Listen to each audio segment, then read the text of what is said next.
भाई last class में हम लोगों ने अपने दो आर्टिकल्स ऑफ फेथ को कवर किया था। One was oneness of belief in the oneness of Allah and the second one was belief in angels. And आज की क्लास के अंदर हम अपने थर्ड आर्टिकल ऑफ फेथ यानी कि बिलीफ इन रिवील्ड बुक्स को पढ़ने जा रहे हैं। ठीक है भाई, बिलीफ इन रिवील्ड बुक्स का जब आंसर आएगा तो सवाल आएगा तो किस तरीके से आएगा भाई? वो सिंपल सिंपल सा सवाल वो पूछता है, describe what Muslims believe in revealed books. ठीक है, 10 मार्क का क्वेश्चन आता है इसका यूजुअली। तो हम इसका एक 10 मार्क का आंसर कंस्ट्रक्ट करना सीख रहे हैं कि अगर रिवील्ड बुक्स के ऊपर हमें 10 मार्क का आंसर लिखना पड़े तो हम कैसे लिखेंगे। पहला पैराग्राफ होगा इंट्रोडक्शन का, जिसमें हम बताएंगे that this is the third article of faith. All the books were sent by Allah from time to time for the guidance of humanity. Therefore, Muslims must believe and respect Quran and all the previous books sent by Allah. यानी कि ये नहीं कि सिर्फ हम कुरान की respect करेंगे, बल्कि हम पहले वाली किताबों की भी जो डिफरेंट प्रॉफिट्स पे नाजिल हुई, हम उनकी भी इक्वली रिस्पेक्ट करेंगे। जैसे कि अल्लाह ताला कुरान मजीद के अंदर सूरह 2 आयत 4 के अंदर फरमाते हैं, believe in the revelation sent to you Muhammad and what has been sent before your time. तो जो मोहम्मद सल्लल्लाहु अलैहि वसल्लम के ऊपर नाजिल हुई और जो उनसे पहले नाजिल हुई, हम सब पे ईमान रखते हैं and this that's what makes us Muslim. Sir कौन कौन सी बुक्स नाजिल हुई थी?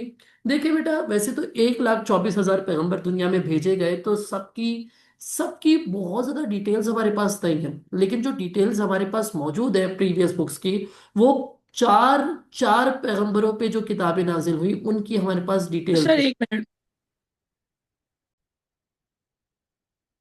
भाई जो प्रीवियस बुक्स की एग्जाम्पल्स हमारे पास हैं, उनमें सबसे पहले तो हजरत इब्राहीम अलैहिस्सलाम पे जो सुहूफ यानी कि कुछ डॉक्यूमेंट्स नाजिल हुए थे, उनका जिक्र कुरान मजीद के अंदर है।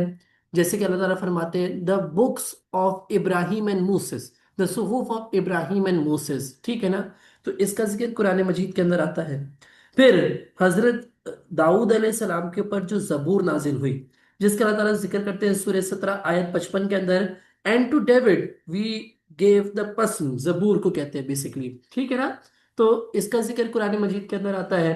फिर तौरात का जिक्र आता है, तौरा जिसको इंग्लिश में कहते हैं तौरात, उर्दू के अंदर कह देते हैं। इसका जिक्र कुरान मजीद के अंदर सूरह 23 आयत 49 के अंदर आता है, and we gave Moses the book in order that they might receive guidance. तो इसका जिक्र भी कुरान मजीद के अंदर है। और लास्टली इंजील, इंजील जो है वो हजरत ईसा अलैहिस्सलाम के ऊपर नाजिल हुई, जीसस जिनको हम कहते हैं इंग्लिश के अंदर, हजरत ईसा के ऊपर नाजिल हुई। जैसे कि अल्लाह ताला फरमाते हैं, we bestowed on him the gospel इंजील। ये कुरान मजीद के अंदर सूरह 57 की आयत 17 के अंदर लिखा हुआ है। ठीक है, तो हुजूर सल्लल्लाहु अलैहि वसल्लम के ऊपर कुरान नाजिल हुआ, लेकिन उससे पहले भी कई किताबें नाजिल हुई जिनका जिक्र अल्लाह ताला कुरान मजीद के अंदर करते हैं, और कुछ का तो हमारे पास एविडेंटली कुरान मजीद के अंदर जिक्र भी मौजूद है। लेकिन जो कुरान नाजिल हुआ वो प्रीवियस बुक से अगर हम कंपेयर करें तो कुछ हद तक सिमिलर है, लेकिन कुछ डिफरेंसेस भी हैं। सिमिलैरिटीज की बात करते हैं, तो पहली बात तो ये है कि जो लॉज ऑफ प्रीवियस बुक्स थे, सॉरी, अगर सिमिलैरिटी की बात करें तो भाई हम लोग ये जानते हैं कि जो बेसिक लॉ था प्रीवियस बुक्स का, वो भी सेम था कुरान जैसा। यानी कि पहली वाली किताबों में भी अच्छाई का ही पैगाम था। पहली वाली किताबों के अंदर भी एक अल्लाह का ही जिक्र था। पहले वाली किताबों में भी हुजूर सल्लल्लाहु अलैहि वसल्लम के साइंस थे कि वो आखिरी पैगंबर है। ठीक है, तो पहले वाली किताबों के अंदर भी और कुरान मजीद के अंदर भी जो बेसिक मैसेज था कुरान का, वो सेम था, कुरान जैसा ही था मैसेज, लेकिन कुछ फर्क थे। मिसाल के तौर पे, the laws of the previous books were for that particular time and for that particular people. वो जो लॉज उसके अंदर थे भाई, ट्रेडिंग के लॉज हो गए, शादी ब्याह के लॉज हो गए, डिफरेंट चीज़ों के मामलात के लॉज हो गए, वो जो भी लॉज थे वो उस वक्त के और उस वक्त के लोगों के लिए थे। वो उस वक्त के लिए थे और उस वक्त के लोगों के लिए थे, यानी कि वो परमानेंटली फॉलो नहीं हो सकते। ठीक है, इसीलिए अल्लाह सुब्हानहू ताला ने जब उनकी आगे जरूरत ही नहीं पड़नी थी, क्योंकि अल्लाह को पता था आगे मैं एक और किताब नाजिल करूंगा फिर प्रीवियस बुक्स की जरूरत ही नहीं पड़ेगी, तभी अल्लाह सुब्हानहू ताला ने उन बुक्स को सेफ गार्ड करने की, प्रोटेक्ट करने की रिस्पॉन्सिबिलिटी ही नहीं ली। भाई मिसाल के तौर पे मुझे मालूम हो कि एक चीज आगे काम ही नहीं आनी, तो मैं क्यों उसको जिंदगी भर संभाल के रखूं? तो अल्लाह सुब्हानहू ताला को मालूम था कि ये महदूद मुद्दत तक के लिए है। اور پھر اس کے آگے ضرورت ہی نہیں پڑنی، تبھی اللہ سبحانہ تعالیٰ نے ان پریویس بکس کو سنبھال کے پریزرو کر کے رکھنے کی ذمہ داری نہیں لی، ٹھیک ہے؟ یہی وجہ تھی کہ the message of the previous books was either last, جیسے صحف ابراہیم ہو گیا یا پھر زبور ہو گیا، یہ کمپلیٹلی ختم ہو چکے ہیں، آج اس کا کوئی بھی ورژن نہیں ملتا۔ لیکن کچھ کتابیں ایسی ہیں جو ختم تو نہیں ہوئی لیکن ان کے میسج کو ڈیٹوریٹ کر دیا گیا، جیسے کہ حضرت عیسیٰ پہ نازل ہونے والی انجیل، تو انجیل کی کچھ چیزیں آج بھی بقایات آج بھی ہے، لیکن وہ چینج ہو چکے ہیں، اس کے اندر چینجز ہو چکی ہے۔ اب انسان کو نہیں پتا کہ کون سی جو اس کی تعلیمات تھی وہ اوریجنل ہے اور کون سی وقتاً فوقتاً لوگوں نے چینج کر دی۔ اب کیونکہ پریویس بکس کا میسج لاسٹ ہو گیا یا پھر لوگوں نے اس کو کرپٹ کر دیا، ڈیٹوریٹ کر دیا، اس کے بعد اللہ سبحانہ تعالیٰ نے حضور صلی اللہ علیہ وسلم کے اوپر قرآن مجید نازل کیا۔ اور قرآن مجید کی خاص بات یہ ہے کہ اس کا میسج ہے یونیورسل، یعنی کہ صرف اس قوم کے لیے نہیں جس پہ نازل ہوا۔ مثال کے طور پہ اگر قرآن عربیوں پہ نازل ہوا تو یہ صرف عربیوں کے لیے نہیں ہے، یہ صرف عرب کے لیے محدود نہیں تھا، یہ ہر جگہ کے انسانوں کے لیے موجود، یہ اس کے اوپر اپلائی ہوتا تھا، اس کے لیے بھی یہ سوٹیبل تھی، ٹھیک ہے نا؟ جیسے ہم آج کی قوم جو ہے، ہم عربی تو نہیں ہے لیکن قرآن مجید کی ٹیچنگز ہم پر بھی لاگو ہوتی ہے، یعنی کہ ہم پر بھی امپلیمنٹ ہوتی ہے، ہمیں بھی اس کو فالو کرنا ضروری ہے۔ دوسری بات، یہ محدود مدت تک کے لیے نہیں تھا، یہ پرٹیکولر ٹائم کے لیے نہیں تھا، تو پر قرآن is perfect book for all times to come. یہی وجہ ہے کہ اللہ سبحانہ تعالیٰ نے کیا، جب قرآن مجید کو مکمل کیا، آخری آیات نازل کی، سورہ مائدہ کی آیت 3 نازل کی اللہ تعالیٰ نے، جس میں اللہ کہتے ہیں this day I have perfected my religion for you, completed my favor upon you and have chosen for you Islam as your religion۔ تو اللہ نے کہا اب میری طرف سے تعلیمات مکمل ہو چکی ہے، پرفیکٹ ہو چکی ہے، اب اس کے اندر چینجز کی کوئی بھی ضرورت نہیں ہے۔ تو کیونکہ اللہ سبحانہ تعالیٰ نے اس کو آخرت تک رکھنا تھا، تبھی اللہ سبحانہ تعالیٰ نے اس کو پروٹیکٹ کرنے کی ذمہ داری لی، ٹھیک ہے؟ تبھی کوئی بھی قرآن کی تعلیمات کو چینج نہیں کر سکتا، جیسے کہ اللہ تعالیٰ قرآن مجید کے اندر فرماتے ہیں We have without doubt sent down the message and we will assuredly guard it from corruption۔ ہم نے ہی میسج نازل کیا، پیغام نازل کیا، اور ہم ہی اس کو کرپشن سے محفوظ رکھیں گے، لہٰذا کوئی بھی قرآن کی تعلیمات کو چینج نہیں کر سکتا۔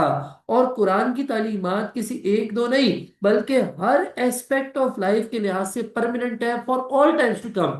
ہم یہ نہیں کہہ سکتے کہ قرآن is not as relevant today as it was 1400 years ago۔ It is still as relevant today as it was relevant to 1400 years ago۔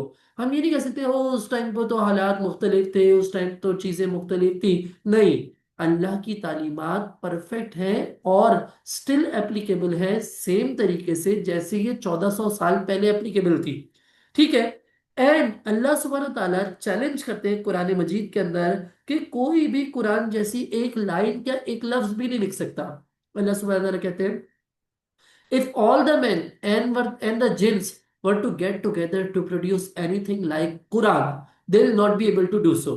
اگر تو انسان، تمام تر انسان اور تمام تر جنات بھی مل کے قرآن جیسی کوئی کتاب لکھنے کی کوشش کریں، وہ ایک دوسرے کی مدد کیوں نہ کر لے، وہ نہیں لکھ پائیں گے۔ اس کا چیلنج اللہ سبحانہ تعالیٰ قرآن مجید کے اندر ہی دیتے ہیں۔ دیر فور کنکلوژن میں ہم کیا لکھیں گے، ایک لائن چھوڑ کے ہم اینڈ کا پیراگراف بنائیں گے، Muslims must respect all the books۔ ہمیں تمام تر بکس کی رسپیکٹ تو کرنی ہے، جیسے کہ یہودی کر رہے ہیں یا عیسائی کر رہے ہیں یا دوسرے مذہب کے لوگ کر رہے ہیں کہ وہ قرآن مجید کے اکثر ڈس رسپیکٹ کر رہے ہوتے ہیں، بے حرمتی کر رہے ہوتے ہیں۔ ہم ایسا نہیں کرتے، ہمارے مذہب اس چیز کی اجازت نہیں دیتا۔ ہمیں کسی بھی بک کی ڈس رسپیکٹ نہیں کرنی، خواہ وہ کسی بھی ریلیجن کی کیوں نہ ہو، but we must only follow the teachings of قرآن۔ We must live our lives according to the teachings of Quran only۔ یہ نہیں کہ ہم کہیں کہ یار وہ پریویس بکس بھی تو اللہ ہی کی طرف سے نازل ہوئی تھی تو ہم ان کی ٹیچنگز کو بھی فالو کر لیتے ہیں، نہیں، کیونکہ ہمیں نہیں پتا کہ اب وہ کون سی ٹیچنگ اوریجنل بچی ہے اور کون سی ٹیچنگ کرپٹ ہو چکی ہے، لہٰذا ہم ان کو فالو نہیں کریں گے، رسپیکٹ تو کریں گے لیکن فالو نہیں کریں گے۔ This is Muslims believe in the revealed books, ٹھیک ہے جی؟ اب آپ لوگوں نے ریویلڈ بکس کا پڑھ لیا بیٹا، اب ہم لوگ نیکسٹ ٹاپک پہ موو کر رہے ہیں، اپنے نیکسٹ آرٹیکل آف فیتھ پہ موو کر رہے ہیں، that is belief in the prophets sent by Allah. Same way में इसका भी 10 मार्क का सवाल आ सकता है, describe what Muslims believe in prophet sent by Allah. तो हम लोग पहले सेम वे में इंट्रोडक्शन लिखेंगे, that this is the fourth article of faith, prophets are servants of Allah and not the sons or the partners of Allah। बात clear कर दें कि ये ना अल्लाह के बेटे हैं, ना ही अल्लाह के शरीक हैं किसी भी तरीके से। They were just created to take the message of Allah to the mankind, ये अल्लाह के मैसेंजर्स थे, ठीक है। और तकरीबन 1,24,000 पैगंबर भेजे गए दुनिया के अंदर, जिनमें से 25 का जिक्र कुरान के अंदर नाम से आता है। ये इंट्रोडक्शन हो गया। अब इंट्रोडक्शन के बाद हम लाइन छोड़ेंगे और सेकंड पैराग्राफ से कैरेक्टरिस्टिक्स या क्वालिटीज ऑफ प्रॉफिट्स बताएंगे। जैसे कि तमाम तर प्रॉफिट्स की नेचुरल बर्थ हुई एक्सेप्ट फॉर हजरत ईसा। हजरत ईसा की बर्थ में क्या डिफरेंस था? वैसे तो बायोलॉजिकली वैसी बर्थ हुई कि एक माँ के पेट से पैदा हुए, लेकिन फर्क ये था कि इनके वालिद कोई भी नहीं थे। ही was born without a father. इधर आप एक एक्सेप्शनल केस हजरत आदम अलैहिस्सलाम का भी डाल देते हैं। जाहिर सी बात है, वो दुनिया में पहले इंसान बनाए गए, भेजे गए, तो उनकी वो नेचुरल बर्थ नहीं, उनकी कोई वालदा नहीं थी, ठीक है ना। And all the profits had natural death except for हजरत ईसा। हजरत ईसा के हमें पता है कि अभी तक डेथ नहीं हुई। जब इनको क्रूसिफिकेशन का प्लान बनाया है, इनकी क्रूसिफिकेशन का प्लान बनाया, इनको कत्ल करने का प्लान बनाया, तो अल्लाह सुब्हाना ताला ने इनको जिंदा ही वापसी बुला लिया। और फिर हमें पता है कि आखिरत से पहले इनको दोबारा दुनिया में भेजा जाएगा, और उसके बाद जब ये अपनी रिस्पॉन्सिबिलिटीज पूरी कर लेंगे, हजरत ईसा की फिर नेचुरल डेथ हो जाएगी, लेकिन अभी तक हुई नहीं, ठीक है ना।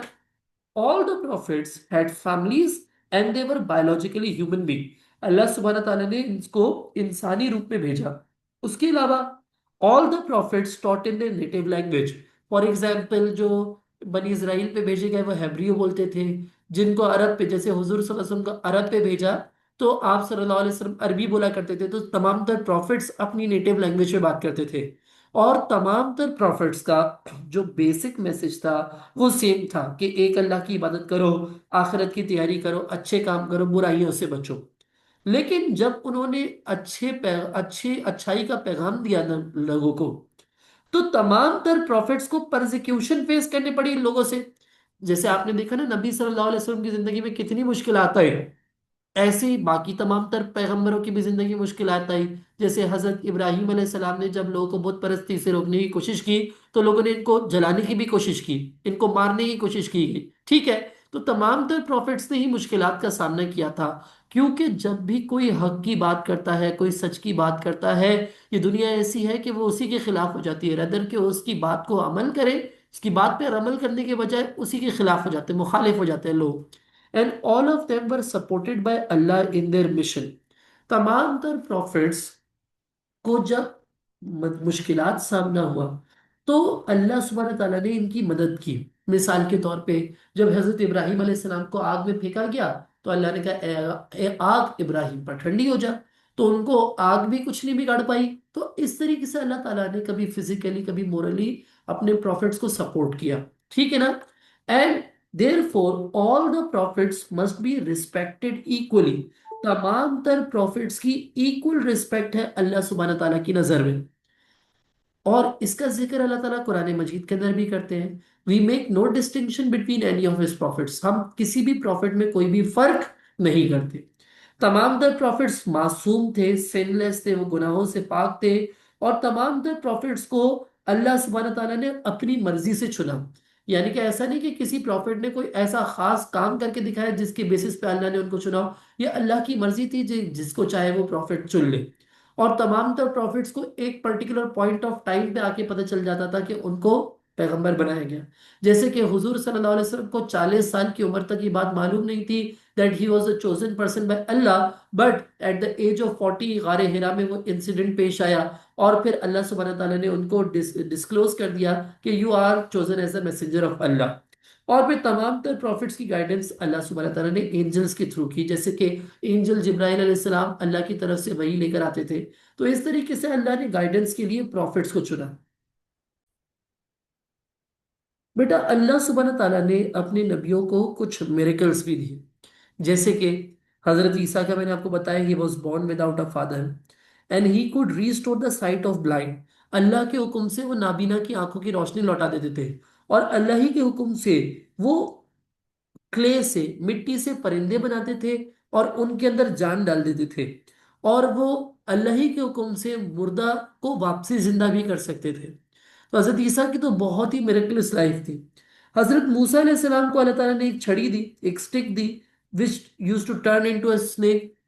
بیٹا جیسے حضرت موسیٰ فرعون سے بات کرنے گئے تھے تو انہوں نے اپنی چھڑی زمین پہ پھینکی اور وہ سانپ میں تبدیل ہو گئی۔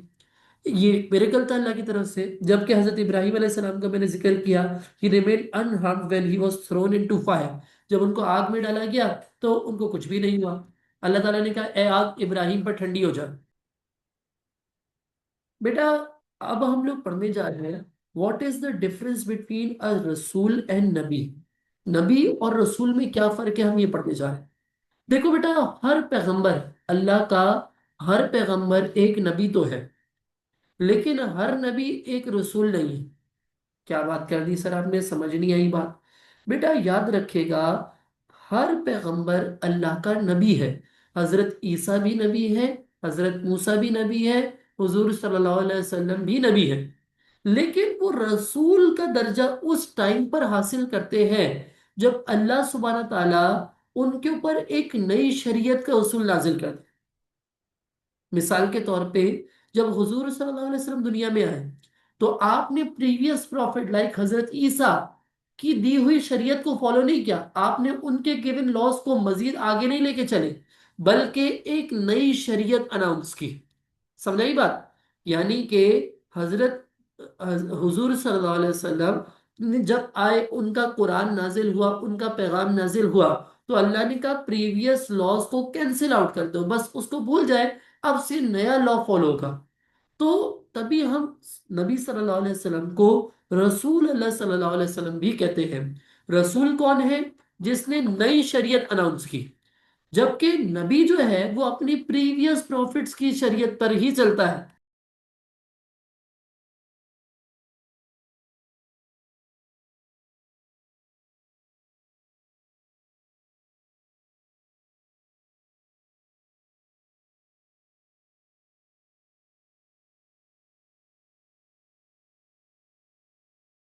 آواز نہیں آ رہی؟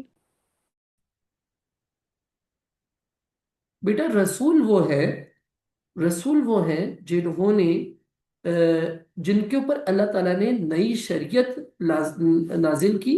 رسول is a messenger who was given a new شریعت اور a code of law جس کو کہہ سکتے ہیں۔ لیکن نبی کون ہے؟ جس نے پریویس پروفٹ کے شریعت کو ہی فالو کیا۔ مثال کے طور پہ بیٹا میں آپ کو مثال دوں، اگر ایکچول مثال دوں، ٹھیک ہے؟ تو حضرت ہارون علیہ السلام صرف ایک نبی تھے، انہوں نے پریویس شریعت کو ہی فالو کیا۔ حضرت زکریا جو تھے وہ صرف اور صرف ایک نبی تھے، انہوں نے بھی پریویس نبوت کو یعنی کہ لا کو فالو کیا۔ حضرت یحییٰ کو بھی اللہ سبحانہ تعالیٰ نے ایک نبی کے طور پہ بھیجا، یعنی کہ انہوں نے بھی پریویس پروفٹ کے شریعت کو ہی فالو کیا۔ لیکن رسول کون کون ہے؟ مثال کے طور پہ جن جن کے اوپر کتاب نازل ہوئی، حضرت موسیٰ ہو گئے، حضرت عیسیٰ ہو گئے، حضرت ابراہیم ہو گئے، ایون حضرت نوح علیہ السلام بھی ایک رسول ہیں جن کو اللہ سبحانہ تعالیٰ نے نیا کوڈ آف لا دیا، نئے شریعت اناؤنس کیا، اور ایونچولی ہولی پروفٹ صلی اللہ علیہ وسلم نے تو جب آئے تو انہوں نے تمام تر پریویس شریعت کو کینسل کر کے ایک نئی شریعت اناؤنس کی، لہٰذا حضور صلی اللہ علیہ وسلم تو رسول ہے ہی ہیں۔ دیکھو بیٹا، ہر رسول جو ہے وہ نبی کہلا سکتا ہے، لیکن ہر نبی رسول نہیں۔ اگر نبی کے اوپر نیا لا انٹروڈیوس ہوگا ان کے ذریعے، تب وہ رسول بن جائیں گے آفیشلی۔ A رسول is born a نبی but becomes officially a رسول the instant he receives the position and makes it known۔ جیسے ہی ان کے اوپر نئی شریعت اناؤنس ہو جائے گی، وہ نئی شریعت دنیا میں لے آئیں گے، تو ان کو رسول کا درجہ مل جائے گا، ادروائز وہ صرف ایک نبی ہی رہیں گے اگر وہ پریویس شریعت کو ہی لے کے چل رہے ہیں۔ بہرحال حضور صلی اللہ علیہ وسلم آخری پیغمبر ہیں اللہ کے، اور ہم ان کو خاتم النبیین یعنی کہ سیل آف پروفٹ کا درجہ دیتے ہیں۔ یہ لفظ کہاں سے آیا؟ یہ قرآن مجید کی سورہ 33 آیت 40 سے آیا، جس میں اللہ تعالیٰ فرماتے ہیں Muhammad is not the father of any of the men but he is the messenger of Allah and the seal of prophet. دیکھیں بیٹا، जितने भी प्रीवियस प्रॉफिट्स आए उनका पैगाम लिमिटेड टाइम के लिए और लिमिटेड लोगों के लिए था, लेकिन मोहम्मद सल्लल्लाहु अलैहि वसल्लम ने तमाम तर प्रीवियस प्रॉफिट्स के मैसेज को समअप कर दिया और परफेक्ट कर दिया। देयरफॉर अब ये लास्ट मैसेंजर है, इनके बाद किसी की जरूरत ही नहीं। Just as a wax was use to seal the letters in olden times, पुराने जमाने में क्या होता था, लेटर लिखते थे, उसके एनवेलप को ना मोम पिघला के ऐसे चिपका देते थे, ऐसे लेटर बंद हो जाता था। तो जिस तरीके से ये मार्क कर देता था कि भाई अब ये लेटर फाइनलाइज हो चुका है, अब इसके अंदर ना कोई चेंजेस हो सकती है, ना एडिशन ना सब्ट्रैक्शन, कुछ नहीं हो सकता, वैसे ही होली प्रॉफिट सल्लल्लाहु अलैहि वसल्लम is the seal of profit. The line starting from हजरत आदम अलैहि सलाम, there is no need for another prophet because holy prophet sallallahu alaihi wasallam has perfected the religion and the guidance from Allah subhanahu wa ta'ala. This is our belief in the prophets of Allah.